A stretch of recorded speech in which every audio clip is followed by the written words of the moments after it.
terima kasih Mbak Dewi atas waktunya di malam hari ini. Iya, selamat malam Bapak Ibu. Selamat malam semuanya. Malam. Malam. Iya, semangat sekali ya hari ini ya. Semoga kesempatan kali ini kita bisa sharing, bisa menambah pengalaman dari Bapak Ibu dan saya pribadi juga gitu. Saya akan coba share screen dulu data yang mungkin sudah dibagikan ke Ibu Bapak. Udah diterima juga ya? Atau belum Mbak Dewi? Apa ini Mbak? PPT. Belum. Oh, di akhir ya nanti ya? Di akhir. Oke, ini kelihatan nggak ya Bapak Ibu? Udah Mbak. Udah kelihatan ya Mbak Dewi ya? Dan Bapak Ibu. Oke, nah pada kesempatan malam ini saya perkenalan lagi. Perkenalkan nama saya Dwi Putri. Saya di Mamiko sebagai accounting lead. Di sini kita akan membahas sedikit nih terkait manfaat pembukuan agar bisnis kos Bapak dan Ibu ini aman dan nggak boros gitu ya. Nah, sebelum kita mulai ke sharing sessionnya ini, kita akan ada sedikit mini games gitu ya. Tapi mini games ini enggak yang tadi disebutkan Mbak Dewi berhadiah atau enggak gitu ya Bapak Ibu ya. Jadi ini lebih kepada mini games kita lebih pengenalan dulu nih sebelum kita mulai ke materinya gitu Bapak Ibu. Jadi selama mini games ini Bapak Ibu dipersilahkan untuk open suaranya juga gitu ya Bapak Ibu ya. Oke, mini gamesnya apa sih sebenarnya? Mini games kita ini kali ini adalah lebih ke tebak gambar gitu. Kita yang mudah-mudah aja ya Bapak Ibu tebak gambar malam ini. Soalnya udah malam kan, jadi kalau yang berat-berat agak sulit nanti tidurnya gitu ya. Oke, contohnya seperti apa sih? Mungkin kita bisa bahas di yang pertama ini. Nah, contoh. Gambar ini tuh kira-kira gambar apa sih Bapak Ibu? Zebra. Wah, zebra cross. Oke, zebra cross. Ada lagi selain zebra? Ini masih lucu nih jawabannya. Ada lagi Bapak Ibu? Kayaknya rata-rata zebra cross gitu ya. Zebra Mbak Uwi. Zebra yang nggak ada yang jawab ini bantal sofa gitu, nggak ada ya. Iya, karpet gitu ya Bapak Ibu. Tapi sayangnya untuk tebak gambar yang pertama ini kita masih yang gampang-gampang nih Bapak Ibu. Bener zebra Bapak Ibu. Wah, kayaknya udah pada tahu ya motifnya itu apa ini kira-kira gitu. Kayaknya udah bisa nih ke gambar berikutnya. Sekarang coba lihat nih. Kalau untuk gambar kedua ini kira-kira apa sih Bapak Ibu? Oleh-oleh baju dari Bali. Oleh-oleh dari Bali. Oke, selain itu Bapak Ibu. Kupu-kupu oleh-oleh dari Bali. Apalagi nih yang terbayang sama Bapak dan Ibu gitu ketika lihat burung cendrawasih. Wah, ini berat ya, burung cendrawasih. Ada lagi Bapak Ibu selain burung, kupu-kupu, oleh-oleh. Kenapa Bu? Layang-layang. Wah, imajinasinya luas ya Bapak Ibu. Selain itu apa lagi nih Bapak Ibu? Ada lagi? Mungkin yang terpikirkan melihat gambar ini gitu. Nggak ada yang bilang daster di rumah gitu nggak ya Bapak Ibu ya? Daster nyokap di rumah. Iya bener Mbak. Bisa daster di rumah, daster kita di rumah ya Ibu-Ibu. Oke. Mungkin kita coba next kali ya ke jawabannya. Boleh ya, kita langsung next ya. Nah, ternyata ini bukan yang tadi disebutkan, Bapak Ibu. Mbak gambarnya belum berpindah. Melainkan ini gajah. Iya, Bapak Ibu. Ini gajah. Tapi jangan ditanya ke saya, ini gajah di mana ya, Bapak Ibu ya. Soalnya gajah di Indonesia juga nggak ada sih, Bapak Ibu, yang kayak gini, Bapak Ibu. Ini gajah yang saya temuin di Google gitu ya, Bapak Ibu ya. Jadi kalau tadi udah berpikiran kemana-mana, wah, kayaknya kita perlu explore lebih lagi nih di gambar ketiga. Siap Bapak Ibu? Siap. Oke. Nah, ini kayaknya boleh Mbak Dewi. Kalau yang terakhir ini bisa, kayaknya boleh kasih voucher kali Mbak Dewi. Boleh, tadi voucher. Jadi aku Bapak dan Ibu Dewi sama Mbak Wi deal ya. Kan ada untuk 3 orang pemenang mendapatkan saldo Mami ya. Jadi kalau Bapak dan Ibu yang menang nih, saya kasih saldo Mami Rp100.000 sebelum untuk yang sesi ini. Di sisa 2 lagi. Oke, bisa Mbak? Saldo Mami Rp100.000. Satu ya, gambar terakhir nih Bapak Ibu. Ya. Saldo Mami Ads. Nah, ini apa nih Bapak Ibu? Pasti udah tahu nih. Rice cooker. Wah, rice cooker. Ada lagi jawaban Termos. Magicom. termos, rice cooker. Selain itu Bapak Ibu, Magicom. Magicom. kurang tepat. Apa lagi? Bisa, ayo bisa. Colokan. Jadi Saklar lampu. saklar lampu bisa jadi Bapak Ibu. Ada lagi? Colokan. Colokan. Colokan bisa. Colokan jauh sih Bapak Ibu. Ini enggak sih, bukan colokan. Termos, Ada lagi? Apa Pak? termos. Dispenser. Termos, enggak jauh sih Bapak Ibu. Bukan termos, bukan dispenser. Tadi mendekati tuh yang awal-awal. AC. Magicom, Bukan. Remote AC. Remote AC bukan. Rice Magic cooker. mendekati. Rice cooker mendekati. Pemanggang roti. Slow cooker. Air fryer. Slow cooker, air fryer, kayak semua disebutin ya Bapak Ibu. Setrika uap. Halo. Setrika uap. Ada ya Bapak Ibu model setrika uap kayak gini ya? Lemari plastik. Aduh, kayaknya nih udah mulai jauh ya. Lemari plastik. Ada lagi Bapak Ibu nggak kebayang yang lain? Udah boleh, kenapa sayang? Nggak kebayang yang lain kah? Kenapa? Udah ya, berarti kita Dan Ibu lumayan nih hadiah 100.000, ayo dijawab. lumayan loh, 100.000 loh. Iya. Dispenser. Dispenser enggak, Ibu? Ada lagi? Ya, 100.000-nya kayaknya gagal nih Mbak Dewi. Ya udah. Nanti kita sisi tanya jawab. Mendekati. Ada lagi? Ya boleh lah. Kamu ngomong sama mama udah belum? Bapak lucu sekali taplak meja. Iya, Tapi tapi Mama lagi saya di- bukan Om. Bapak. Magicom, Ada lagi Magicom. Mendekati tapi bukan Pak. Magic jar. Termos. Bukan. Alat buat masak. Iya, Blender. bukan. Teflon. Enggak ada Bu. Mangkok. Kenapa? Wah, ini kayaknya malam Nyerah Mbak Uwi. nyerah ya. Kayaknya malam Nyerah. ini Ibu Bapak pada ini ya. Semua alat di dapur kayak disebutin semua gitu ya. Ini ada ala yang di kos ya Mbak? Nggak tahu. Nyerah Mbak. Ini ada kok di kos, ada di kos. Kasih Tapi clue enggak dong, Mbak, kasih clue.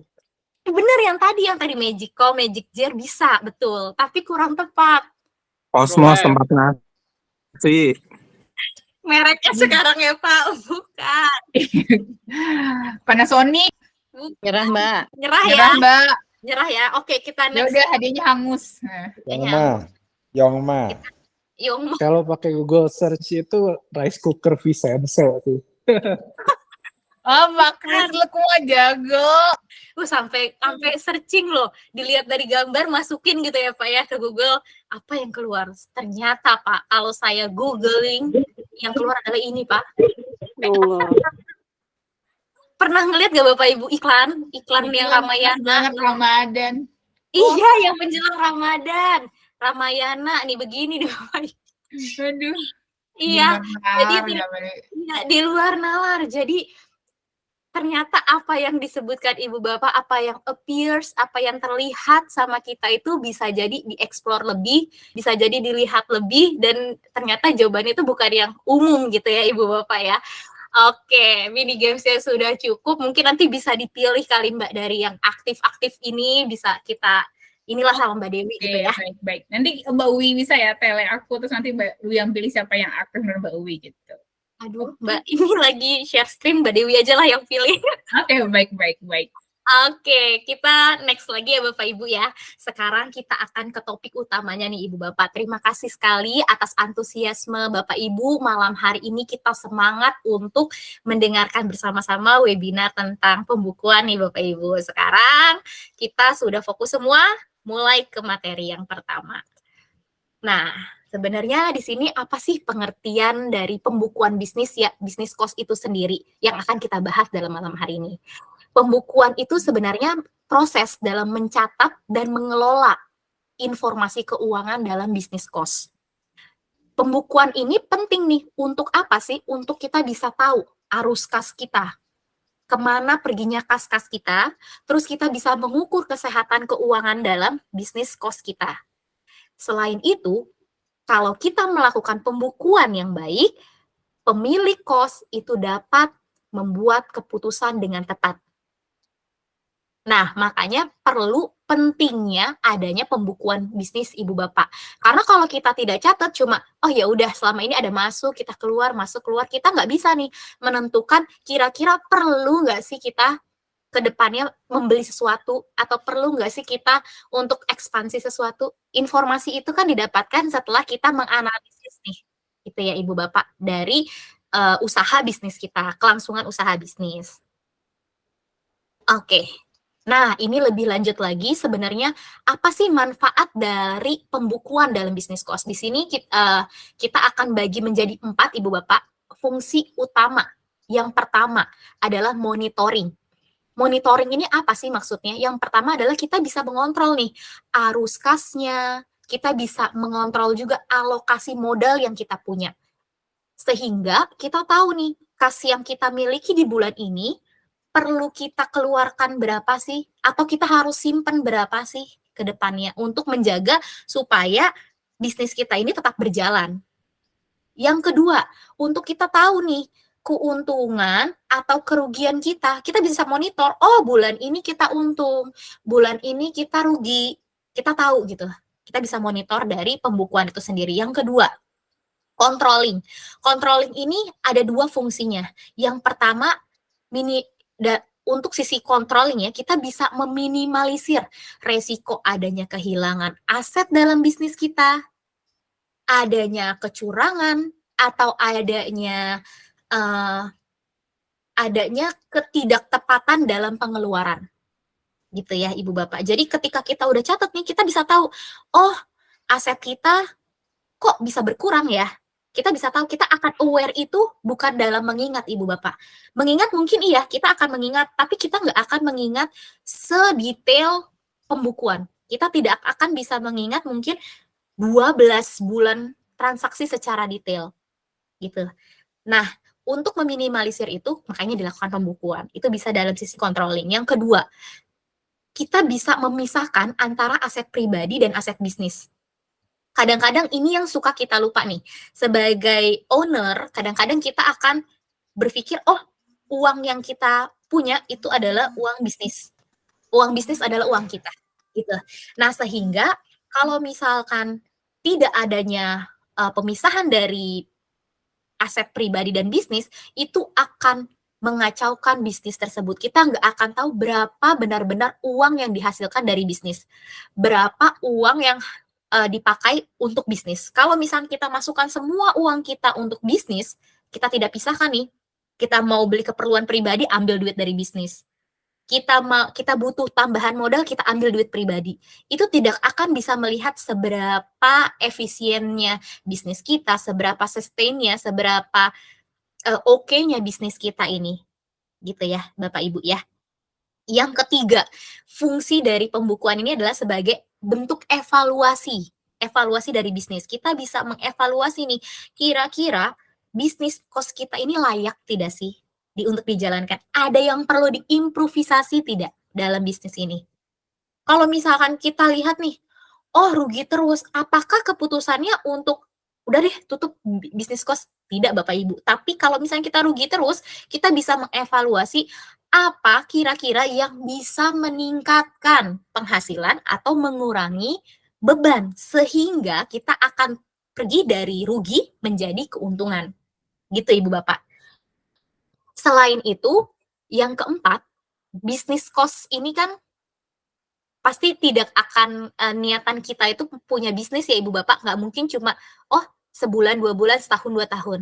Kita akan berusaha untuk bisnis itu bisa dalam jangka waktu yang lama. Makanya pembukuan ini penting untuk sisi planning. Planningnya gimana Ibu Bapak? Yang pertama, kita bisa budgeting sama forecasting. Maksudnya budgeting dan forecasting ini apa sih? Ini lebih kepada kita tahu nih, kira-kira yang perlu kita keluarkan berapa, dan kita akan bisa meramalkan.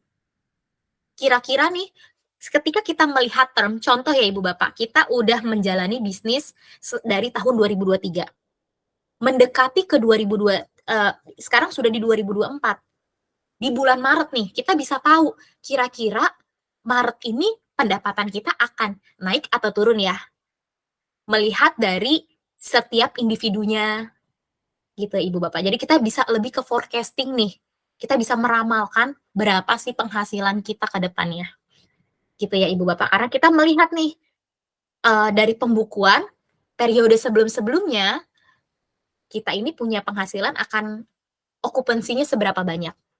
Gitu ya Ibu Bapak. Yang kedua, dari sisi planning kita bisa dari manfaat pembukuan ini kita bisa ekspansi. Contoh, ketika kita tahu nih, oh bisnis kita ini untungnya kita mau naikkan. Dan kita lihat peluang ke depannya itu ternyata yang minat ke kosan kita tuh banyak. Terus apa yang harus kita lakukan? Nggak mungkin kan kita mau menambahkan. Tadi kan mungkin untuk menambahkan keuntungan tuh ada 2 cara Ibu Bapak. Kita menaikkan pendapatan atau mengurangi beban. Gitu ya Ibu Bapak ya, baru kita akan dapat keuntungan gitu. Kalau kita mau untung besar, terus kita tidak tahu nih pembukuan, kita nggak bisa membaca peluang, kita tidak punya pencatatan yang tepat, kita akan berpikirnya, oh yaudah kita kurangin aja bebannya. Padahal di lain sisi, kita padahal bisa loh ekspansi bisnis kita. Contoh yang tadinya kita punya 1 lantai, kita melihat okupansinya penuh semua nih, terus ke depannya wilayah ini akan signifikan menghasilkan, kenapa nggak kita ekspansi, kita bikin 2 lantai. Kenapa nggak kita, atau mungkin bukan di sisi ekspansi lantai, tapi kita lebih upgrade bisnis kita itu. Dengan cara, oh kita yang tadinya bisnis kita cuma rooms-nya itu misalkan tidak ada AC, kita jadi AC. Expand lagi. Jadi bisa menaikkan room price. Seperti itu ya Ibu Bapak maksudnya planning di sini. Yang ketiga, fungsi dari pembukuan dari sisi planning adalah kita bisa efisiensi biaya. Ketika kita tahu, oh ekspansi sudah kita lakukan, kita mau memaksimalkan lagi, ya kita bisa efisiensi biayanya. Itu Ibu Bapak. Dari keempat manfaat pembukuan ini, mungkin kalau Ibu Bapak ada pertanyaan, kita bisa ke sesi tanya jawab ya Ibu Bapak. Izin untuk next slide. Berikutnya, sebenarnya kita udah tahu nih, oh pembukuan itu punya manfaat, yang 4 tadi. Nah sebenarnya tantangan apa sih dalam kita melakukan pembukuan? Beberapa tantangan nih yang mungkin bisa ditambahkan sama Ibu Bapak ya, tapi dalam kesempatan ini saya akan menyampaikan 3 tantangan utama pada umumnya ketika kita melakukan pembukuan. Yang pertama, 1, kita sulit untuk bisa memisahkan mana uang pribadi dan mana uang bisnis. Kadang-kadang kita, oh ya udah semua masuk ke bank B, bank saya nih, bank A gitu ya, taruhlah bank A. Di bank A itu pendapatan dari mami kos masuk ke sana. Terus pendapatan dari misalkan Bapak Ibu juga bekerja masuk ke bank A juga. Terus kita nggak punya pencatatan pembukuan yang baik, ya udah semua nyatu aja. Tiba-tiba ya udah akhirnya kita punya segini gitu. Kita nggak bisa memisahkan keuangan pribadi dan bisnis. Yang kedua, kita sulit untuk memahami tentang bagaimana sih melakukan pembukuan. Itu kesulitannya. Yang ketiga, nah makanya karena kita kadang-kadang kan suka punya apa ya, kita mau melakukan pembukuan nih, tapi gimana ya Mbak untuk melakukan pembukuan yang efektif dan efisien, yang tepat untuk bisnis saya, gitu kan. Kita akan bahas lebih detail dalam webinar ini. Yang ketiga, tantangan terakhir adalah kita kadang-kadang punya keterbatasan waktu untuk melakukan pembukuan bisnis. Jadi kita udah tahu nih, kadang-kadang udah tahu caranya, kita udah tahu gimana cara memisahkannya, kesulitan-kesulitan nomor 1 dan 2 kita bisa lewati. Tapi kadang-kadang, oh kita nggak punya waktu nih Mbak, karena saking kita banyaknya aktivitas yang kita lakukan sebagai owner bisnis, kita nggak punya nih waktu untuk melakukan pencatatan secara teratur. Kita cuma catat di bulan pertama, bulan kedua lupa Mbak, bulan ketiga baru dicatat gitu.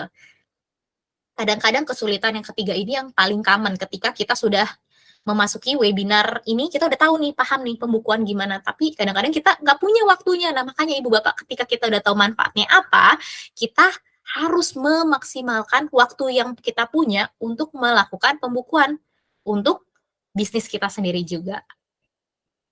Oke, kita akan next slide. Nah, hal apa sih yang perlu diperhatikan ketika kita melakukan pembukuan bisnis? Yang pertama, kita harus punya ketelitian. Kita akan mulai dari yang sebelah sini ya Ibu Bapak. Ketelitian yang pertama.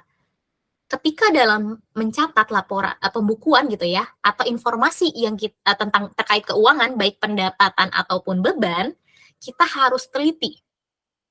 Jangan sampai nih, oh harusnya pendapatan kita masukin di pos beban, yang harusnya pos beban kita masukkan pendapatan, atau posnya benar Ibu Bapak, tapi tanggalnya salah, bulannya salah, harusnya 23 Februari, tapi jadi 23 Januari.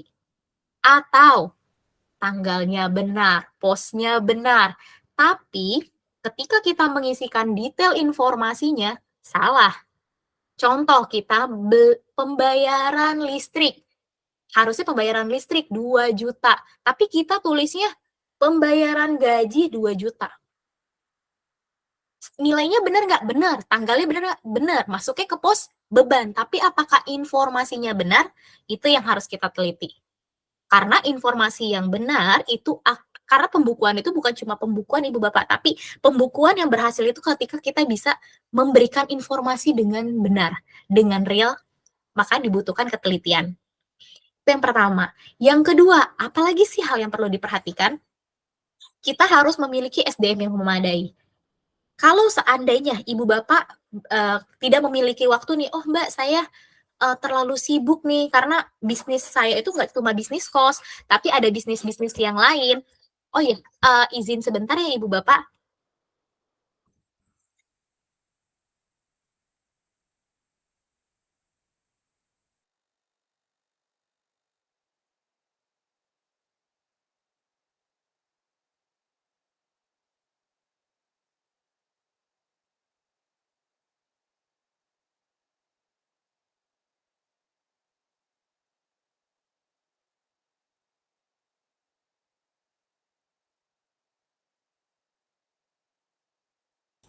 Bapak dan Ibu mohon ditunggu sebentar ya.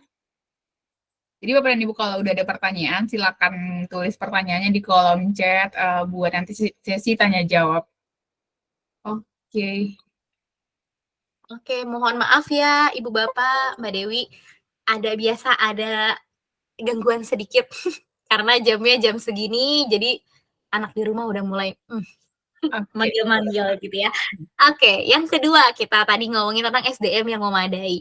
Seandainya kita tidak punya waktu nih Ibu Bapak untuk melakukan pembukuan karena usaha kita nggak cuma misalkan bisnis aja, tapi kita bekerja di luar. Nah, kita harus memastikan orang yang melakukan pembukuan ini memiliki informasi yang memadai. Dia tahu bagaimana cara melakukan pembukuan. Gitu Ibu Bapak. Karena ketika orang itu teliti tapi dia tidak bisa melakukan pembukuan kan tidak akan terdeliver juga ya Ibu Bapak informasi atau kebutuhan Ibu Bapak sendiri gitu. Nah seandainya, oh saya nggak perlu orang lain Mbak, saya aja sebagai owner yang melakukan karena saya punya waktu yang lebih gitu ya Ibu Bapak. Nah itu boleh banget.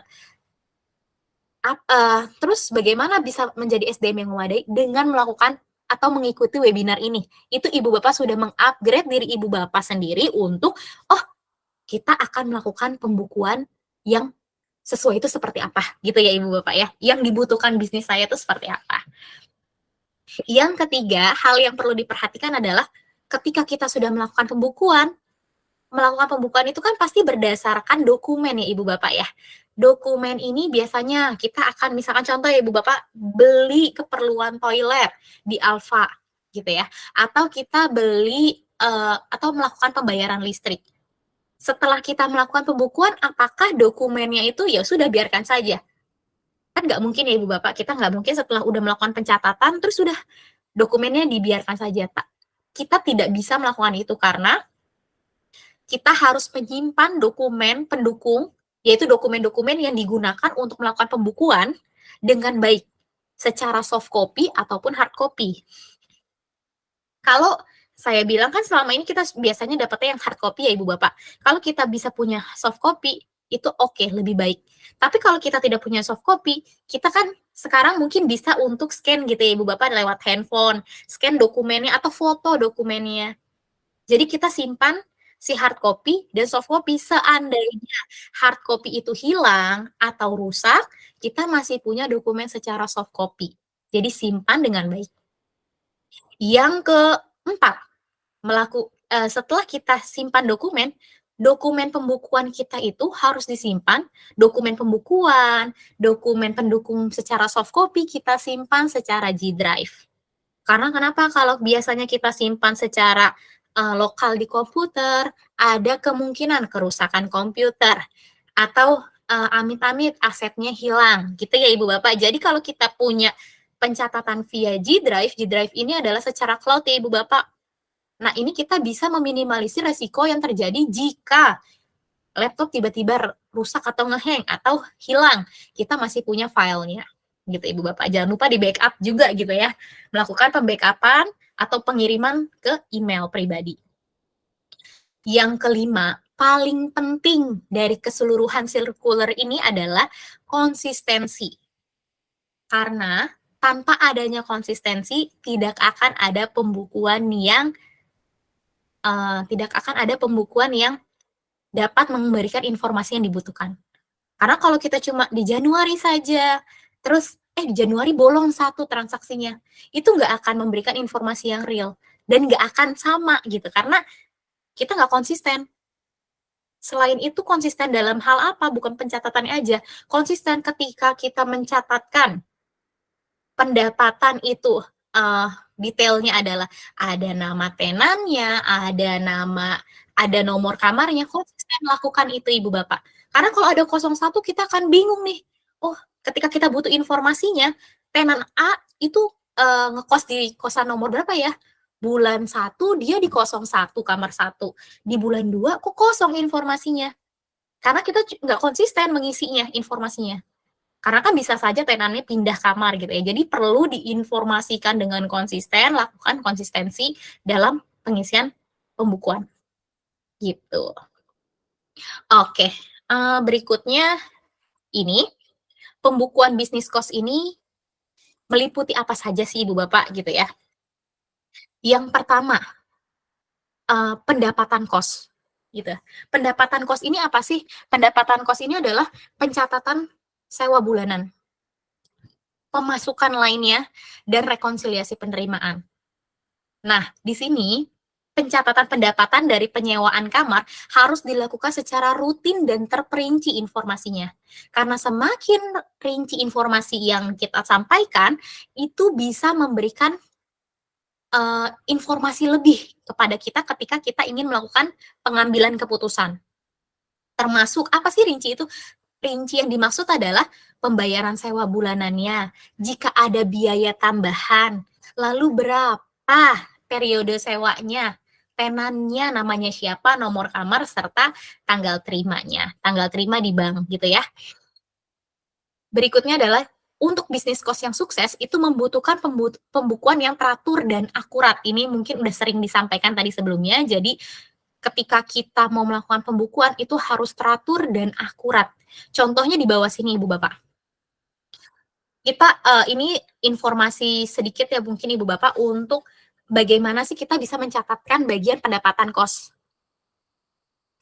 Di sini kita akan mengisikan ada nama tenan. Ini adalah informasi yang hitungannya rinci ya Bapak Ibu. Tapi kalau Ibu Bapak punya additional informasi lain di luar ini, dan bisa lebih dirincikan, silahkan ditambahkan gitu ya Ibu Bapak. Nanti untuk ini tuh sebenarnya ada dalam bentuk Excel, jika diperlukan nanti Excelnya akan saya share juga Ibu Bapak. Oke, informasi apa saja sih Ibu Bapak yang dibutuhkan? Yang pertama, nama tenan, nomor kamarnya, periode sewa, harga kamar, serta ada biaya tambahan apa saja sih yang dibayarkan, lalu kita akan dapat total pendapatan. Nah, total pendapatan ini itu diterima di bank itu tanggal berapa? Itu informasi yang fungsinya sangat amat berfungsi, nanti kita akan lihat di belakang. Apa sih fungsinya tanggal terima bank ini? Gitu. Tanggal terima bank ini adalah fungsinya untuk ini Bapak Ibu, rekonsiliasi penerimaan. Karena ketika kita sudah mencatatkan, apakah cukup kita mencatatkan saja? Tidak Ibu Bapak, ketika kita sudah catat, bagaimana kita bisa tahu pencatatan kita itu benar dengan kita melakukan rekonsiliasi. Untuk pendapatan kita rekonsiliasi nih. Pendapatan yang kita catatkan sama tidak dengan total penerimaan kita, baik secara bank ataupun tunai gitu Ibu Bapak, seandainya misalkan tunai. Tapi kan kita semua sekarang secara transfer ya Ibu Bapak, jadi ketika sudah diterima, oh di bank terimanya segini, pas nggak ya dengan yang kita catatkan gitu ya. Nah, berikutnya adalah pembukuan bisnis cost ini meliputi yang kedua. Selain pendapatan ada pengeluaran Ibu Bapak.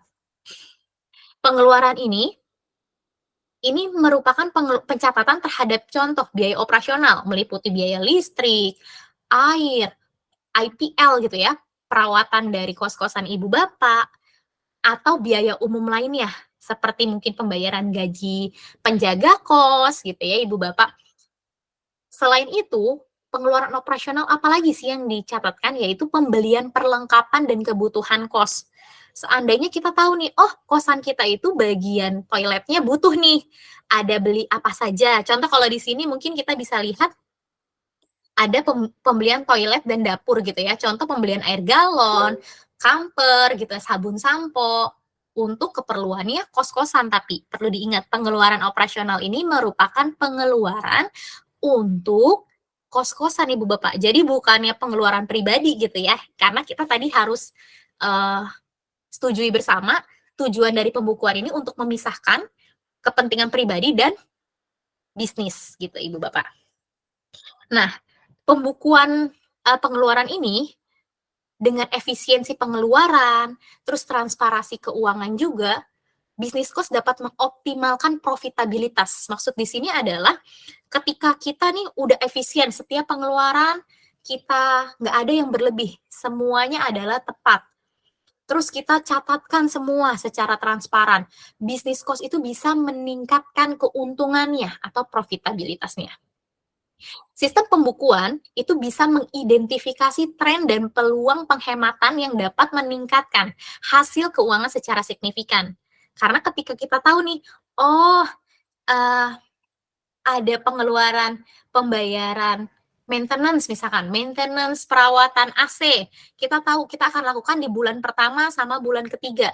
Kita akan tahu nih, oh kita bisa melakukan penghematan pembayaran AC di bulan 1 sama bulan 3. Berarti untuk pembayaran misalkan adalah pembayaran pembuangan sampah atau IPL, itu bisa kita lakukan, oh kita bayar 3 bulanan ya, tapi di bulan Februari, di bulan April. Jadi selain Januari sama Maret, karena kita tahu pencucian AC di bulan 1 dan bulan 3. Seperti itu. Terus yang berikutnya adalah pencatatan pengeluaran ini penting untuk mengontrol pengeluaran dan mengoptimalkan keuntungan. Nah, gimana sih cara kita tadi supaya, tadi kan judulnya adalah supaya hemat gitu ya, tidak boros. Tidak boros ini dari sisi kita bisa mengontrol pengeluaran kita Ibu Bapak. Contoh di bawah ini adalah kita harus menginformasikan apa saja sih di bagian pengeluaran, yaitu yang pertama tanggal.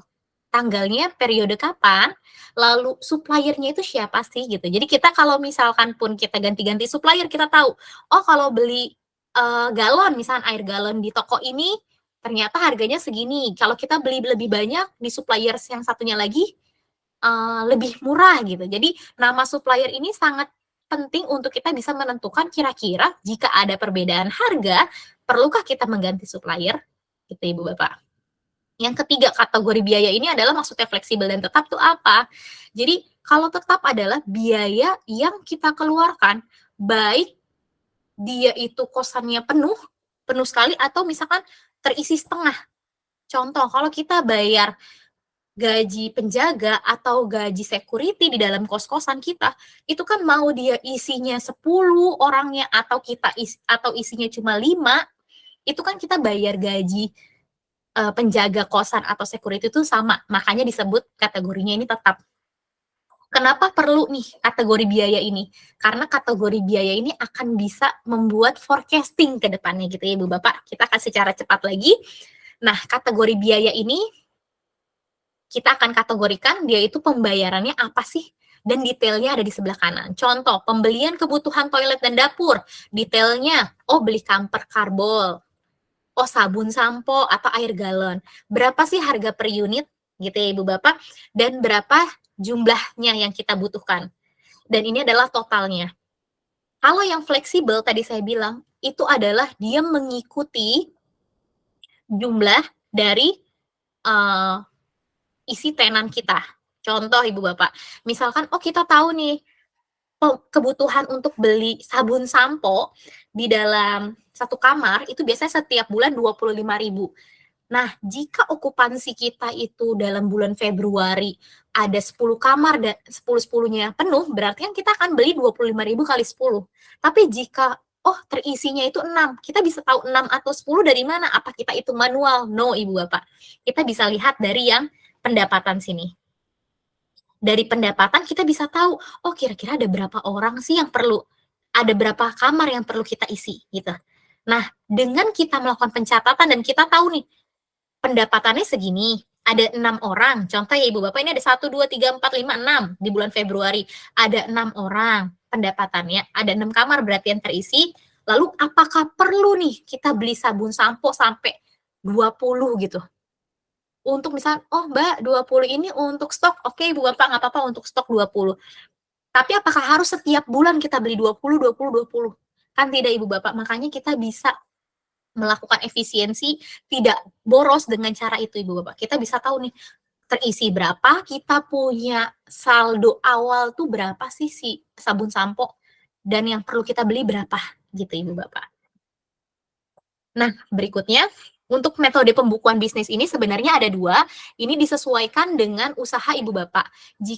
Dalam secara general itu dibagi 2 Ibu Bapak, ada pembukuan tunggal dan pembukuan berpasangan. Untuk pembukuan tunggal ini cocok untuk usaha berskala kecil atau dengan volume transaksi yang lebih sedikit. Kalau pembukuan berpasangan ini untuk usaha yang berskala besar, yang memiliki mitra atau transaksinya lebih kompleks Ibu Bapak. Jadi bisa disesuaikan dari size dari bisnis kos Ibu dan Bapak gitu. Kira-kira perlunya pembukuan tunggal atau berpasangan. Lalu apa sih sebenarnya bedanya tunggal dan berpasangan?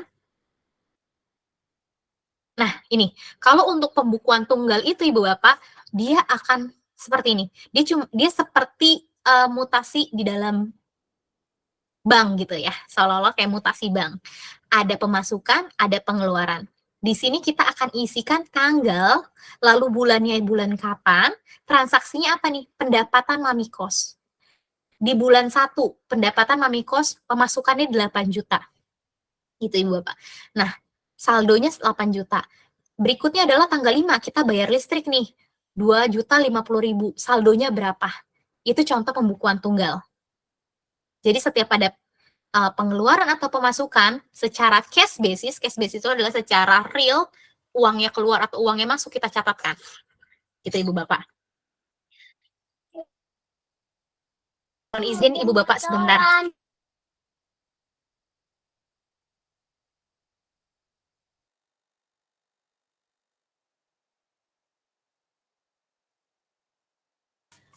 Oke, kita lanjut lagi. Untuk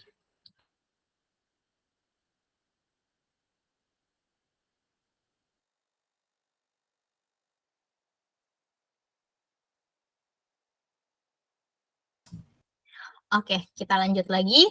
Untuk ada summary-nya, itu kita akan tahu nih, dari pencatatan ini, saldo akhir kita adalah 12.640. Lalu nanti kita akan lihat nih, detail kas kita ini banknya berapa, dan tunai berapa. Nah, saldo akhir ini seharusnya sama nih. Kita akan, tadi kan makanya dibilang rekonsiliasi, kita akan merekonsiliasi, kita akan menyesuaikan sama, menyetarakan nih, sama nggak sih antara pencatatan kita, bank harusnya 8 juta, bener nggak sih saldo di bank kita sisa 8 juta nih, gitu. Lalu tunai yang ada tuh berapa gitu Ibu Bapak. Nah, kalau untuk pembukuan tunggal, itu bedanya sama berpasangan adalah seperti ini. Kalau untuk berpasangan ini lebih kepada pencatatan debit dan kredit. Jadi ketika ada satu transaksi, itu kan kalau di sini cuma satu nih Ibu Bapak. Pendapatan, cuma 8 juta gitu. Tapi ketika pembukuan berpasangan, kita harus tahu pendapatan bank kita bertambah di sebelah debit, pendapatan kita berkurang di sebelah kredit gitu Ibu Bapak. Bedanya adalah seperti itu, pembukuan tunggal dan berpasangan. Lalu perbedaan utamanya lagi apa? Perbedaan utamanya adalah ketika pembukuan tunggal, seandainya nih kita ada dana masuk nih Ibu Bapak secara uang tunai, gitu ya. Di poin 5 dan poin 6. ketika kita ngambil uang tunai, kita akan tulis pengeluaran 5 juta, lalu nanti akan ada dana masuk uang tunai 5 juta. Gitu Ibu Bapak. Nah, kalau di sini, kalau di berpasangan, karena poin nomor 5 ini, itu sudah ada pengambilan uang tunai, itu akan menambah kas kita di debit, dan bank kita berkurang kredit. Bedanya itu Ibu Bapak. Nah, lalu berikutnya, kalau Ibu Bapak lihat, seharusnya dalam nanti Excel yang saya berikan gitu Ibu Bapak, contoh ini itu akan sama dengan detail yang di sini Ibu Bapak. Contoh, bulan Januari itu totalnya adalah nomor 1 sampai dengan nomor 4. Ini diterima tanggal 1 bulan 2 2024. 1, 2, 3, 4. 8 juta totalnya Ibu Bapak. Nah, kita akan lihat di sini, oh totalnya benar 1 bulan 2 2024 8 juta. Lalu pengeluaran 2050 detailnya di mana sih? Oh, detailnya di sebelahnya Ibu Bapak nih. 2050 itu yang mana saja? Ini ketika kita pembayaran listrik dan air 1.600.000 dan 450. Kenapa dipisah ini? Karena yang pertama kita tahu nih, ada pembayaran listrik tetap 400.000 untuk di bulan Februari ini, estimate-nya adalah untuk Januari ya Ibu Bapak. Ada 4 kamar.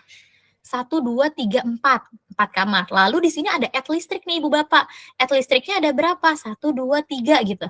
Nah, di sini add listriknya adalah 3. Jadi totalnya adalah 450 tambahan yang harus kita bayar gitu. Maksudnya adalah itu. Dan totalnya adalah 2050. Jadi harusnya ngeling gitu Ibu Bapak antara sheet yang pertama. Jadi kita punya berapa sheet? Ibu Bapak punya 3. Sheet itu maksudnya adalah di dalam Excel. Di dalam Excel kita. Coba ini saya sambil share ya. Yang share yang ini. Nah, di dalam sheet kita itu harusnya ada berapa, dalam satu Excel itu harusnya ada berapa sih? Ada pembukuan penjualan, lalu ada pembukuan beban. Nah, pembukuan tunggal ini akan nge-link ke dalam 2 Excel ini untuk mendapatkan berapa sih report kita. Ini adalah report kita nih Ibu Bapak, pencatatan atas detail yang ada di di penjualan dan di beban. Pendapatan dan beban. Lalu ini adalah report kita. Gitu Ibu Bapak.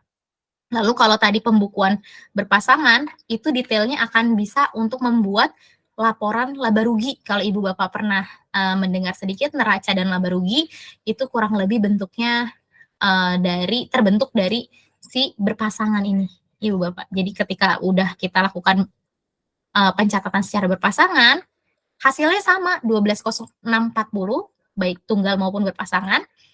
Lalu ini menghasilkan yang ada namanya laporan neraca, dan ini laba rugi. Kita bisa tahu nih, oh berapa sih pendapatan kita selama Februari, berapa sih beban kita selama Februari, dan berapa total laba rugi kita. Secara laba rugi, oh 12.640. Seandainya duit kita pertama 0 gitu ya Ibu Bapak, sama nggak sama kas pertama kita? Oh sama nih, Ibu Bapak. Sampai sini, kita lanjut lagi kepada materi presentasi kita ya. Ini udah slide-slide terakhir Ibu Bapak. Nah, langkah-langkah pembukuan. Sekarang kita akan implementasikan gimana sih langkah-langkah dalam pembukuan. Yang pertama, kita harus menentukan Ibu Bapak, jenis pembukuan yang dibutuhkan sama bisnis kita itu seperti apa sih gitu ya Ibu Bapak. Apakah bentuknya secara tunggal ataupun berpasangan gitu Ibu Bapak. Nah, yang kedua, langkah berikutnya adalah kita harus identifikasi nih, setiap transaksi yang terjadi secara cash basis. Cash basis adalah secara uang yang masuk dan keluar, secara kas gitu ya Ibu Bapak. Jadi ketika ada duit masuk, duit keluar, kita harus identifikasi secara langsung, apakah ini pendapatan ataupun pengeluaran. Yang ketiga, ketika kita udah tahu kita mau pakai tunggal, contohnya ya Ibu Bapak, oh kita mau pakai tunggal saja, lalu kita udah tahu setiap transaksi yang terjadi. Yang ketiga, catatkan tanggal pada setiap transaksi. Jadi pentingnya kita tanggal. tanggal berapa pendapatan masuk, tanggal berapa pengeluaran ini gitu. Karena supaya kita bisa estimate nih, bisa mengestimasi kapan uang untuk keluar uang untuk bayar gaji, setiap tanggal 25. Seperti itu Ibu Bapak. Yang keempat, ketika kita udah catatkan tanggal, lakukan rekonsiliasi dan analisis secara bulanan. Ini yang paling minimum adalah secara bulanan. Kalau Ibu Bapak bisa melakukan secara harian ataupun mingguan, silahkan Ibu Bapak. Tapi kalau secara minimumnya sekali, bulanan. Kita lakukan rekonsiliasi atas tadi. Contoh, pendapatan akhir period di pencatatan kita banknya 8 juta. Apakah benar secara bank 8 juta? Tunainya 4 juta. Seperti itu. Ketika udah melakukan rekonsiliasi, kita bisa melakukan analisis secara bulanan. Gitu Ibu Bapak. Nah, analisis ini lebih kepada forecasting. Cuma karena waktunya mungkin yang kurang panjang, nanti kita bisa sambung lagi kali ya Ibu Bapak. Atau bisa dilanjut lagi Mbak Dewi? Bisa Mbak, nggak apa-apa. Oke, mungkin ini sedikit gambaran yang tadi saya sebutkan untuk forecasting Ibu Bapak. Forecasting atau perencanaan di sini maksudnya adalah contoh Ibu Bapak, ketika kita tadi kan transaksi bulan Februari nih. Lalu kita mau melakukan forecasting di bulan Maret. Nah, di bulan Maret ini kita tahu nih, kondisinya adalah mau ada puasa dan mau lebaran. Kita bisa tahu nih, pendapatan kita tuh berapa sih? Berdasarkan apa kita bisa tahu pendapatan kita? Yang pertama, Ibu Bapak, kita tahu dari catatan pendapatan. Di bulan Februari ada berapa orang yang ngekos gitu. Ada 1, 2, 3, 4, 5, 6. Dari 6 ini kita tahu yang mana yang pulang kampung, yang mana enggak. Biasanya gitu ya Bapak, kita tahu setiap tenan kita gitu. Ini pulang kampung atau enggak gitu biasanya. Nah, setelah kita udah tahu nih, biasanya si Dwi, si Putri, si Kartika, sama si Sari ini akan pulang, si Dwi sama Putri ini akan pulang kampung. Berarti ya nggak pulang kampung, sisanya adalah 4 tenan lainnya. Berarti kalau 4 tenan ini ke bawah dari Kartika sampai Askara, totalnya adalah 8.050.000. Seandainya seperti itu ya Bapak Ibu, kita udah tahu nih, karena kita udah melakukan pembukuan dengan baik, kita bisa memforecasting nih ke depannya berapa. Lalu yang kedua, selain pendapatan, kita juga bisa memforecast beban yang terjadi. Contoh, tadi kan ada di bagian beban itu klasifikasi, tetap sama fleksibel. Nah, tetap ini kita akan masukkan, beban yang tetap akan terjadi di Maret, mau dia itu terisi full ataupun tidak, 5 juta. Yang kedua, beban fleksibel. Fleksibel ini adalah contoh, utilitas kita berapa untuk 4 tenan tersebut. Beban listrik air kita berapa sih? Tadi kan 4 tenan. Kita tahu nih 4 tenan ini di bulan Februari 4 tenan ini butuh tadi estimasi 400.000 per bulan. Kalau 4 tenan 1,6. Lalu kita lihat dari Kartika sampai Sari, ini ada penambahan nih sekitar 500.000 gitu ya, listriknya. Berarti kita akan menambahkan 1,6 ditambah listrik ini 500.000. Seperti itu. Jadi kita bisa beban listrik air kita kira-kira di bulan Maret dengan kondisi 4 orang tenan yang masih stay di bulan Maret membayar kosan gitu ya, tidak pulang gitu, itu atau tidak check out, itu adalah 2,1. Sehingga kita tahu nih, laba rugi kita di periode Maret itu kita akan dapat pendapatan kurang lebih 510.000. Habis itu kita bisa tahu, kira-kira setelah kita udah estimate laba rugi, kita akan bisa tahu berapa kas yang tersedia di bulan Maret. Karena tadi kan kita tahu nih, kas di bulan Februari ada 12.640.000, terdiri atas bank sama kas tunai. Dengan ada income 510, berarti estimate-nya kita punya nih, kas di akhir Maret 13.150. Gitu Ibu Bapak. Mungkin itu saja sedikit singkat tentang pembukuan. Mungkin kita akan kembalikan ke moderator Mbak Dewi untuk sesi tanya jawab. Terima kasih Ibu Bapak atas antusiasme dan perhatiannya. Oke.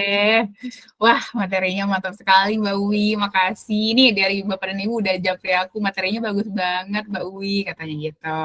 Dan pasti penting banget nih materi ini. Oke, berarti Bapak dan Ibu nih pasti udah nggak sabar untuk bertanya, tapi sebelum kita masuk ke sesi tanya-jawab, saya mau mengirimkan untuk link penilaian webinar malam hari ini, jadi dimohon untuk Bapak dan Ibu yang tadi merasakan bagusnya materinya dan sebagainya bisa dituangkan di penilaian ini, yang bisa Bapak dan Ibu isi. Oke, linknya udah saya kirimkan melalui kolom chat ya Bapak dan Ibu. Oke, kita masuk ke sesi tanya jawab dan saya mau menyampaikan untuk teknis tanya jawabnya. Bapak dan Ibu bisa bertanya melalui dua cara. Yang pertama melalui mikrofon, nanti setelah Bapak dan Ibu memencet tombol raise hand, nanti saya izinkan baru berbicara. Kemudian kita bertanya melalui kolom chat, nanti pertanyaannya saya sampaikan ke Mbak Uwi langsung. Oke, baik kita mulai dari mikrofon dulu. Ini sudah ada Pak Kris Luke yang mengangkat tangan. Silakan Pak Kris, perkenalkan nama dan nama kosnya. Silakan Pak. Oh, siap-siap ya. Selamat malam. Perkenalkan nama saya Kristianto. Saya dari Bandung. Kosnya namanya Grahastia Budi, begitu. Sebenarnya ini mau apresiasi dulu Mbak Dewi dan Mbak Dwi ya tadi Benar Pak, yang, Mbak Dwi. oh ya Betul, Pak. siap, soalnya nggak ada videonya takut salah namanya yang mana. Siap. Jadi sebenarnya materi ini penting banget ya, karena berkorelasi, bersambungan dengan pajak gitu, Mbak Dwi, karena memang pajak itu mau nggak mau nanti ada pembukuan atau pencatatan begitu, apalagi kan kalau sekarang kemungkinan kan banyaknya pakai pajak UMKM ya. Nah, pajak UMKM itu tahun depan semuanya udah habis berlakunya 7 tahun, dan setelah pajak UMKM lewat harus pembukuan begitu. Nah, kalau pertanyaan saya ke Mbak Dwi gitu, yang pembukuan yang diterima oleh pajak itu yang metode satu tunggal atau yang berpasangan gitu sih nanya gitu. Pasti nih 2 tahun lagi lah gitu pada tahun 2025 kan sekarang 2024 ya. 2025 itu habis masa berlaku UMKM kecuali baru bikin NPWP, dan nggak mungkin menurut saya seusia kita baru bikin NPWP gitu. Terima kasih. Oke, silakan Mbak Wi. Oke, baik. Terima kasih banyak Pak Kris untuk pertanyaannya, sangat luar biasa nih. Jadi sebenarnya pertanyaannya adalah pembukuan ini sebenarnya yang diterima pajak itu yang tunggal atau berpasangan gitu ya Pak ya. Yang Betul. diterima sama pajak itu bukan metodenya, tapi lebih kepada pencatatannya itu dapat dipertanggungjawabkan Bapak. Ketika informasinya itu pendapatan ada, berapa jumlah pendapatan kita, berapa jumlah beban, dan uang yang tersedia, itu reconcile dengan bukti yang ada. Contoh adalah bank statement, atau kalau kita punya uang tunai, laporan report dari uang tunainya, ketika itu dapat dibuktikan, itu semua diterima sama pajak, Pak. Karena kan kalau ibu bapak mungkin terima ketika setiap kita ditransfer sama mami kos itu pasti ada reportnya, biasanya ada reportnya. Betul ibu bapak mungkin report bulan penerimaan bulan Januari gitu ya, bulan Februari itu apa aja detailnya gitu ya. Lalu berapa total yang kita dapatkan? Itu harusnya sama dengan pencatatan kita dan juga uang yang kita terima. Ketika pencatatan kita itu sama dengan supporting dokumen dan dapat dipertanggungjawabkan, semua diterima sama pajak, Pak. Yang penting kita punya pencatatan, seperti itu, Bapak. Siap. Soalnya kan kalau udah kalau saya nggak salah tahu ya, kebijakan pajak itu kalau sudah lewat fasilitas UMKM 0,5%, itu berikutnya kan kita bayarnya pajak secara tarif yang tarif. Nah, itu kan udah bukan dari pendapatan bersih ya, tapi bukan dari omset, tapi dari setelah dikurangi biaya. Iya, siap. Betul, Bapak. Jadi memang untuk segi dari perpajakannya pun mungkin kalau sekarang kita bisa berlindung gitu ya Bapak Ibu, Iya. misalkan pendapatan kita omsetnya masih di bawah ketentuan dikenakan tarif badan gitu ya. Iya. 0,5 kita masih bisa nih bayar pajak 0,5% dari omset.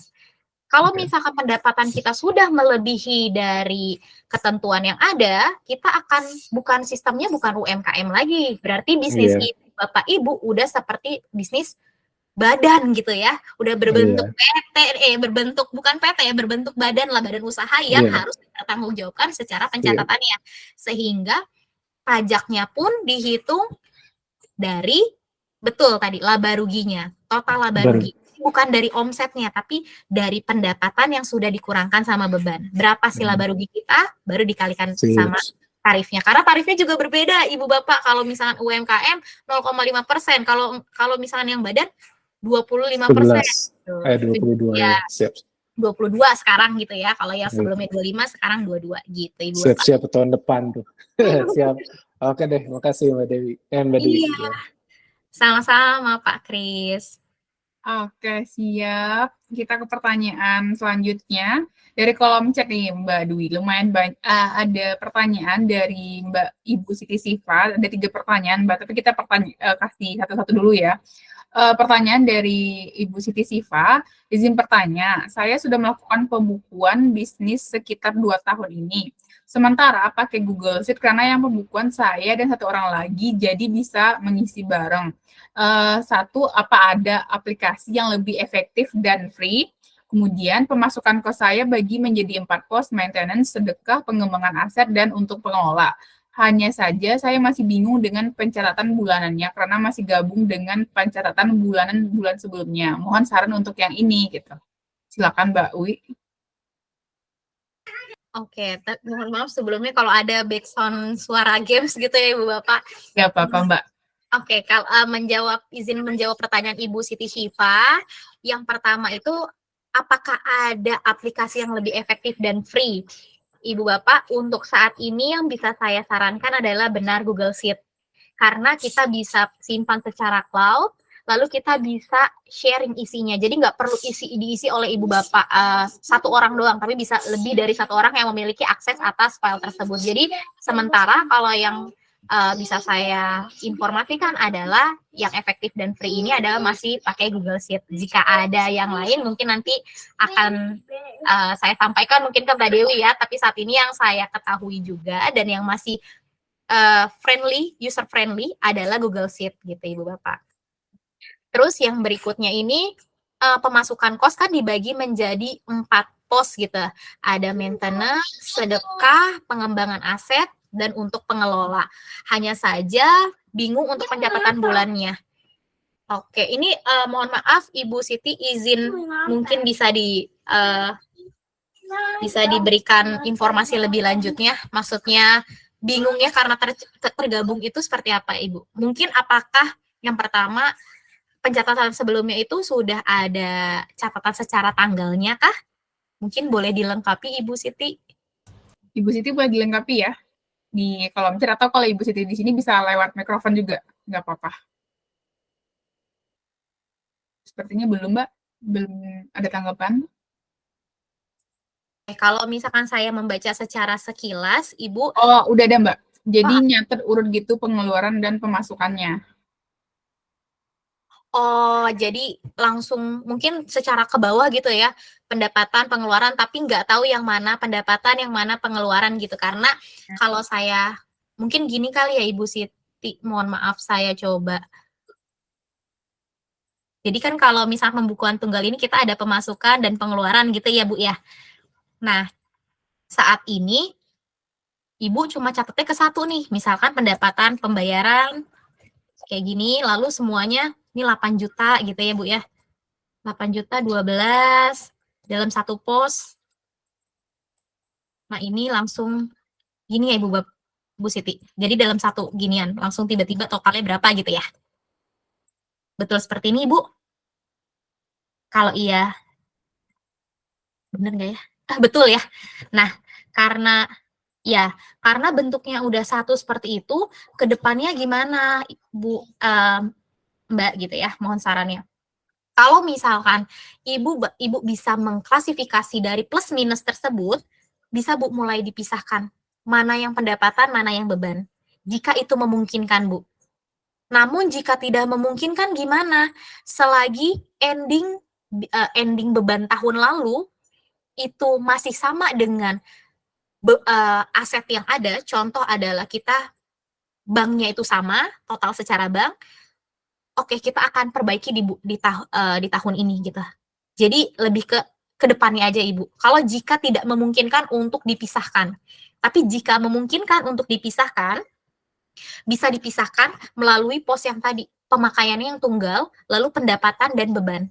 Gitu ya Bu ya. Lalu kalau misalkan saya punya 4 pos nih, ada tadi maintenance, sedekah, pengembangan aset, pengelola, gimana sih cara catatnya Mbak? Gitu ya.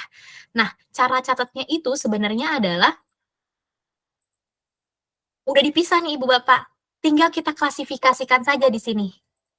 Contoh, tadi kan kalau misalkan dari tadi ada maintenance. Maintenance itu masuk kategorinya apa sih? Oh, maintenance itu masuknya beban. Berarti kita masukkan ke bagian beban. Gitu ya, Bu ya. Masukin kategorinya beban gitu ya. Ini contohnya saya tulis di bawah. Maintenance gitu. Nanti akan ada maintenance ini ketika ini sudah ngeling Ibu Bapak ke dalam pembukuan tunggal ini, dia nanti akan langsung dimasuk, oh ini beban, pengeluaran, dan ini ngambilnya dari pembukuan beban. Gitu. Nah, terus kalau misalnya tadi selain maintenance itu ada yang pengembangan aset, terus sedekah, pengelola, ini kan judulnya 4 pos ini adalah pengeluaran ya Ibu. Nah, beban atau beban gitu ya Bu ya. Nah, itu semua bisa dimasukkan ke dalam satu sheet yang pembukuan beban, lalu kategorinya saja Bu yang kita pakemkan gitu. Misalnya tadi Ibu ada 4 nih, Ibu udah spesifik gitu ya, sudah tepat untuk melakukan, oh saya punya kategori beban tuh 4, maintenance, sedekah gitu ya. Sedekah, habis itu sharing ke pemilik gitu ya Bu ya. Tadi, nah itu tinggal nanti detailnya aja Bu. Maintenance-nya ini, maintenance kan banyak Bu. Maintenance itu mungkin ada yang pertama, benerin AC, cuci AC gitu ya. Cuci AC. Nah, maintenance yang berikutnya apa? Misalkan, oh kita cat dan kita benerin plafon. Pembetulan plafon. Nah, tinggal kita di detail beban ini, Bu. Kategorinya, nggak apa-apa, kategori bebannya cuma 4, Ibu. Nah, nanti ketika 4 ini, yang akan terbaca ke dalam sheet pembukuan itu yang hanya dari, kalau Ibu lihat di sini, saya nge-lookupnya itu dari yang bagian kategori bebannya, Bu, bukan dari detailnya. Jadi kalau Ibu sudah kategorikan, masukkan detailnya di sampingnya. Jadi Ibu bisa tahu, oh maintenance dalam bulan Februari itu totalnya 5 juta, tapi 5 juta itu apa saja sih? Oh, kita cuci AC 1 juta, cat dan pembetulan plafon 4 juta. Seperti itu, Ibu. Jadi ke depannya kalau misalkan Ibu, oh nggak bisa nih yang kemarin-kemarin kita benerin nih. Sarannya gimana? Kita close periode sebelumnya, kita punya nih total, kita punya nih di sini saldo awal. Contoh di sini ya Bu, saldo awal Januari 2024. Sekarang kita punya tadi 10 juta Bu, gitu ya. Nah 10 juta ini, 100 juta ini udah tie up nih dengan rekening koran. Kalau udah tie up, oke kita benarkannya di 2024 Ibu. Sampai sini mungkin penjelasan saya. Jika ada yang kurang, mohon dikoreksi Bu Siti. Apakah ada yang belum saya jawab? Oh iya, nggak apa-apa Bu Siti. Kalau misalkan ada yang masih belum terjawab, bisa dilanjutkan via chat ya Bu ya. Boleh sambil dilanjutkan ke yang lain mungkin Mbak Dewi. Oke, siap Mbak Uwi. Makasih ya Mbak Uwi. Semoga membantu ya menjawab ya Ibu Siti. Dari masih kolom chat nih Mbak, pertanyaan dari Ibu Susilowati Tana. Pertanyaannya, Mbak izin tanya, kalau pengeluaran 3 bulanan atau tahunan sebaiknya tuh di breakdown per bulan atau sesuai pengeluaran. Jika tidak di breakdown kan, pengeluaran bulan tersebut jadi besar dan susah dianalisa. Silakan Mbak Uwi. Selamat malam. Ini berarti Bu Susi Lowat ini sebenarnya udah mengerti dengan sangat amat detail, keren. Nah, sebenarnya gini, tadi saya mungkin informasikan kita lakukan secara case basis, Ibu, Bapak, gitu. Karena untuk melakukan starting awal pembukuan itu, sulitnya itu pertama di niat, konsistensi, dan kita maunya kemudahan dulu nih. Ketika kemudahan, kita akan lakukan, secara case basis dulu aja, Ibu, Bapak. Yang penting duit yang masuk dan keluar tuh sama gitu ya, Ibu, Bapak. Tapi jika kita misalkan, ada nih pengeluaran 3 bulanan atau tahunan, terus kita bayarnya di awal nih. Contoh ya Bu Susilowati ya, kita bayar misalkan IPL gitu ya, IPL secara 3 bulan dan kita bayarnya itu di Januari nih. Di Januari langsung kita bayar 3 juta. Kita catatnya langsung 3 juta di Januari atau sejuta karena kita tahu expense-nya itu tiap bulan. Kalau kita mau secara cash basis, kita akan catat 3 juta, Bu. Tapi untuk pencatatannya pun berbeda dengan pencatatan tunggal. Saya contohkan seperti ini. Ya, apakah ini terlihat? Terlihat, Mbak. Terlihat. Contoh tadi kita 3 juta untuk bayar IPL ya, Bu ya. Nah, kita pengeluaran pertama gimana catatnya? Apakah yang secara bank memang keluar 3 juta? Betul ya Bu ya, tapi bebannya apakah untuk 3 juta di Januari? Tidak kan ya Bu ya, kita akan catat nih, banknya keluar 3 juta, lalu kita tahu nih, secara beban Januari, beban IPL misalnya utilitas ya Bu ya, utilitas or IPL, itu 1 juta untuk periode Januari saja gitu ya Bu ya, 3 juta. Nah, ini 1 juta. Nah, kita tahu sisanya 2 juta itu kita bayar in advance gitu kan. Nah, kita masukkan ini sebagai apa? Prepaid, Ibu, atau prepaid atau uang muka beban. Nah, ini yang akan kita catatkan contoh ini di bulan Januari ya, Bu ya. Lalu untuk di Februari, kita apakah keluarkan duit lagi? Tidak. Tapi Februari apakah kita perlu catat? Ini contoh Januari. Lalu ini di Februari. Februari perlu Bu kita catat karena kita punya beban atas bulan Februari. Catatnya gimana? Catatnya seperti ini Bu. Beban senilai 1 juta, lalu prepaid kita yang tadinya kita punya 2 juta berkurang 1 juta. Tapi untuk Februari ini apakah akan mempengaruhi kas kita? Tidak. Karena tidak ada akun kas atau bank yang keluar di Februari. Jadi kalau kita bisa melakukan lebih rinci lagi, itu akan lebih baik Ibu Bapak. Tapi kita harus, ketika kita udah rinci, kita harus konsisten. Jangan sampai, kita catatkan 3 juta nih. Sampai dengan bulan pembayaran berikutnya di Maret, kita bayar lagi begini gitu ya. Terus prepaid-nya ini tidak akan berkurang gitu. Itu kan juga kurang tepat gitu ya Bu. Kalau misalkan kita nggak berkurang terus, bebannya yang akan tercatat cuma 1 juta. Gitu. Uang muka ini kan secara aset ya Bu, karena kita udah bayar di muka gitu. Bebannya adalah yang ini. Gitu sih Bu, mungkin itu yang bisa saya sampaikan. Apakah sesuai Bu Susilowati? Sudah Mbak, makasih. Oke. Bu. Oke, siap. Udah jawab langsung sama Bu Sisi ya Mbak, udah siap sesuai gitu. Kita kembali pertanyaan dari kolom chat nih Mbak. Dari masih Bu Siti Tifa pasti kayak mewakili Bapak dan Ibu di sini. Pertanyaannya tadi, apakah nanti Excel-nya dibagi?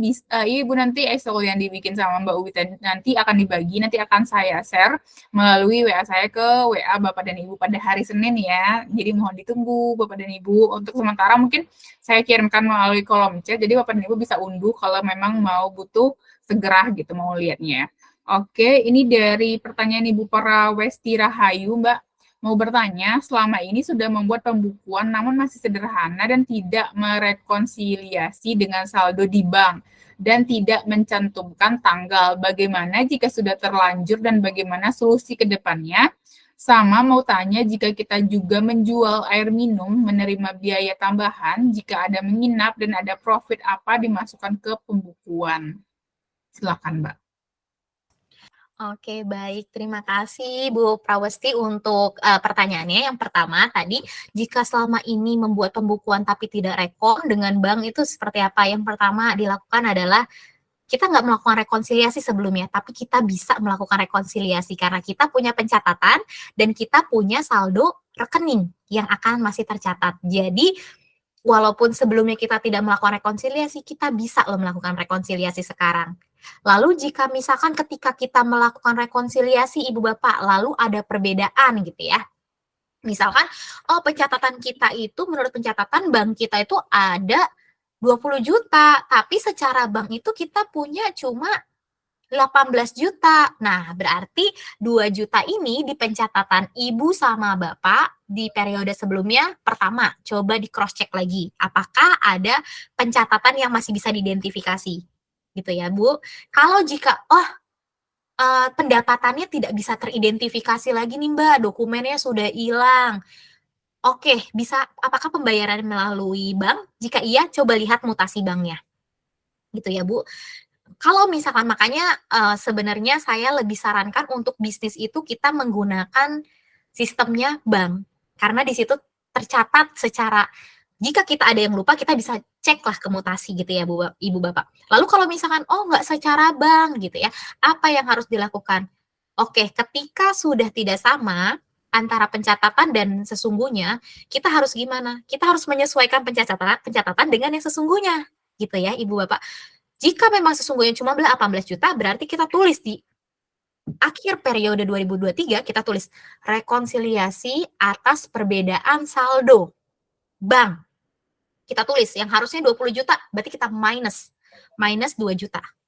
Sehingga nilai saldo kita di akhir periode 2023 itu sama. Seperti itu, Ibu. Pertanyaan pertama. Lalu yang kedua, jika kita menjual air minum, menerima biaya tambahan, jika ada yang menginap dan profit, apakah dimasukkan? Dimasukkan, Bu. Jika ada pendapatan, masukkan dia ke dalam kolom pendapatan. Lalu profitnya gimana bisa ketahuannya, Mbak? Kita bisa tahu profitnya ketika kita masukkan pendapatan dan juga kita masukkan bebannya. Bebannya itu apa? Ketika kita beli air minumnya, beli aqua minumnya, itu pasti kan ada pengeluarannya. Nah, pengeluarannya ini ketika kita lihat dengan income-nya, kita akan tahu, untuk pengeluaran beli aqua bulan ini 700.000. Nah, pendapatan kita ada 1 juta. Kita untung 300. Jadi semua income yang kita punya karena itu lewat bisnis kita, maka harus kita catatkan gitu. Sampai sini mungkin jelas ya, Bu. Jadi kalau untuk pendapatan ini pun harus dicatatkan secara detail gitu ya. Jika tidak detail, maka itu akan menyulitkan untuk analisis. Terima kasih. Apakah cukup, Bu? Ibu Prawesti Rahayu, kalau... Iya. Baik, terima kasih. Mbak Dwi cukup. Sami-sami, Bu. Oke, siap. Makasih, Mbak Uwi. Kita masih pertanyaan dari kolom chat nih, Mbak. Bapak dan Ibu, kalau mau ada pertanyaan via mikrofon, nggak apa-apa ya. Oke, kita ke pertanyaan dari... Oke, nanti kalau yang Excel-nya nanti di-share ya, Pak. Ke via WA nantinya, hari Senin saya kirimkan. Ini pertanyaan dari Ibu Susilowati nih, Mbak. Lanjutan lagi. Mbak mau nanya lagi nih, apa saja yang masuk ke dalam aset? Apakah termasuk nilai bangunan kos, furniture, dan lain-lain? Silakan, Mbak. Oke, mohon maaf kayaknya tadi abis Ibu Prawesti itu ada, langsung ke itu ya, tadi ya, Bu Susilowati ya? Oke, nah maaf Mbak, ada kesempatan nanti pertanyaan dari Ibu Pavilion. Iya. Mohon maaf Bu Pavilion tadi ya, nanti kita akan bahas setelah ini ya, Bu ya. Untuk Bu Susilowati, apa saja yang masuk dalam aset? Apakah termasuk nilai bangunan kos, furniture, dan lain-lain? Baik, Bu. Mungkin secara singkat itu ada di tambahan materi sini, Bu. Cuma karena waktunya juga masih kurang panjang ya, Bu. Jadi yang masuk ke aset itu apa saja gitu ya, Bu, pengertiannya. Aset adalah semua harta yang kita miliki dalam bisnis. Gitu ya, Bu. Jika kita memiliki aset dalam bentuk tanah dan bangunan, seandainya kita punya tanah dan bangunan ini, tapi tanah dan bangunan ini memang didedikasikan untuk bisnis ya, Bu. Jadi kan kita akan sepakati dulu, laporan ini adalah laporan bisnis, bukan laporan bisnis plus pribadi. Gitu ya. Jika tanah dan bangunan ini memang punya bisnis, berarti itu adalah asetnya bisnis. Jadi Bu, jangan sampai di rumah saya juga punya aset berupa mobil. Saya masukin nggak Mbak di sini? Tapi mobil ini adalah mobil untuk bisnis atau mobil ibu gitu. Jika ini mobil ibu gitu, bukan untuk bisnis, ya berarti tidak perlu dimasukkan ke sini. Tapi misalkan saya beli mobil lalu memang saya peruntukkan untuk bisnis gitu. Apakah itu masuk ke dalam aset saya? Masuk, Bu. Masuk ke dalam aset ibu, lalu nanti akan setelah aset itu merupakan modal. Modalnya di sini. Contoh dalam case ini adalah kita punya tanah dan bangunan berupa aset dan itu dibeli sama uang owner, kita catatkan untuk keperluan bisnis, berarti ini tanah dan bangunannya dan ini adalah modal sebagai bentuk modal yang kita berikan kepada bisnis kita. Nah, tadi pertanyaannya adalah berikutnya, selain dari yang termasuk kos itu apa aja sih? Nilai bangunan kah? Iya, nilai bangunan. Jika kita punya furniture-nya, dan itu furniture-nya, misal kita harus klasifikasikan juga furniture ini punya siapa. Jika emang punya bisnis, masukkan, Bu. Karena aset ini adalah semua yang harta yang dimiliki oleh bisnis untuk menjalankan bisnis tersebut. Sampai sini sudah cukup jelas ya, Bu, ya mungkin. Jadi kita akan lihat lagi nih ke klasifikasi bisnis itu apa. Dan kalau misalkan kita udah lihat detail nih, aset kita masukkan. Jangan hanya aset saja yang kita masukkan. Karena kalau dalam neraca, laporan neraca, mungkin ini kita jam lebih lagi, aset itu harus sama dengan kewajiban dan modal kita. Jika kita tambahkan nilai tanah dan bangunan, di sini itu bentuknya kan bukan kas ya, Bu. Tidak akan ada di bagian detail kas ini nih. Gitu, karena dia tanah dan bangunan. Lalu masuknya kemana? Itu akan ada di modal. Jadi, konsep utama dari neraca adalah total aset harus sama dengan kewajiban dan modal kita. Ini tadi berbeda karena mungkin udah saya edit-edit di sini sih, Bu. Jadi ini, kalau ini saya edit lagi, harusnya udah enggak gitu. Gini. Iya, Mbak. Ini Mbak Dwi yang sulit, Mbak Dwi. Mungkin lain kali sampai ke sana. Membikin neraca seperti itu. Oke, siap, Bu. Nanti akan ada berikutnya ya, Bu. Jika ada kesempatan lebih lagi, kita bahas tentang itu yang paling sulit itu, menilai aset, kemudian juga membuat neraca, kemudian depresiasi, seperti itu. Betul, Bu. Terima kasih, Mbak Dwi. Sama-sama, Ibu Sustilowati. Semoga ada kesempatan lebih lanjut lagi kita bertemu untuk bahas tentang neraca dan laba rugi ya, Bu. Ya, usul ke depan itu. Oke, baik. Terima kasih Ibu Susi atas usulannya ya. Semoga nanti semester 2 kemungkinan kita ngadain webinar tentang neraca laba rugi ya. Jadi Bapak dan Ibu jangan lupa mengikuti. Oke, Bapak dan Ibu, karena sama-sama Ibu Susi. Bapak dan Ibu, ini adalah pertanyaan terakhir dari Pavilion 889. Karena waktu udah menunjukkan mau jam 9 malam waktu Indonesia Barat. Oke, ini pertanyaan terakhir Mbak Uwi. Pertanyaannya, bagaimana pengawasan atau controlling pengeluaran yang simple dan sederhana? Silakan Mbak. Oke, baik. Terima kasih terima kasih atas pertanyaannya. Untuk gimana sih cara melakukan pengawasan dan controlling pengeluaran yang simple dan sederhana? Yang pertama adalah kita harus tahu dulu, untuk melakukan controlling kita harus punya dokumennya, Ibu Bapak.